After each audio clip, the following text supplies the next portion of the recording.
আগে আসতে পারতো না কেন? একটু আগে স্যাররা বলছিলেন যে আমাদের মন পড়েছিল স্কুলে, শিক্ষকরা শিক্ষা দিতে ব্যস্ত থাকবেন, আমাদের শিক্ষার্থীরা কিভাবে ভালো মানুষ হবে, কিভাবে সবচেয়ে ভালো শিক্ষাটা পাবে, সেইটা নিয়ে তাদের ব্যস্ত থাকার কথা, মাথা ব্যথা থাকার কথা। কিন্তু সেটা না হয় তাদের শহীদ মিনারের বেদিতে কেন পড়ে থাকতে হলো? আজকে যে সমাধান আসছে সেটা আলোচনার টেবিলেও হতে পারছে এবং আলোচনার টেবিলেই হওয়া উচিত ছিল। দুদিন আগে আমরা যখন আসলাম ফজরের সময় তখন দেখছিলাম যে কি অবস্থা আপনারা এখানে বিরোধিতা করছেন। এই রোদের মধ্যেও আপনারা শান্তিপূর্ণ ভাবে আপনাদের আন্দোলন চালিয়ে গেছেন, সেই জন্য আপনাদেরকে অনেক সাধুবাদ জানাই। কিন্তু শিক্ষকদের রাজপথে থাকার কথা না, যৌক্তিক দাবি আদায়ের জন্য আপনারা যদি রাজপথে নেমেছেন, তখন থেকেই জাতীয় নাগরিক পার্টি শিক্ষা ও গবেষণা সেল, আমাদের স্বাস্থ্য সেল, বিভিন্ন সেল এবং আমাদের আহ্বায়ক সহ সবাই আপনাদের পাশে ছিল এবং পরবর্তীতে যে কোনো যৌক্তিক আন্দোলনে আপনারা জাতীয় নাগরিক পার্টিকে পাশে পাবেন।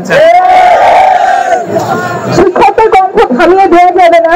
আপনারা যেহেতু রাজপথে আছেন, আমরাও রাজপথে থাকবো। গত দুদিন আগে যখন আসছিলাম আমরা বলেছিলাম, আশা কাতিলাও সাথে ছিল, যে আপনারা দাবি আদায় না হওয়া পর্যন্ত রাস্তা ছাড়বেন না এবং আমরাও আপনাদের পাশে থাকবো।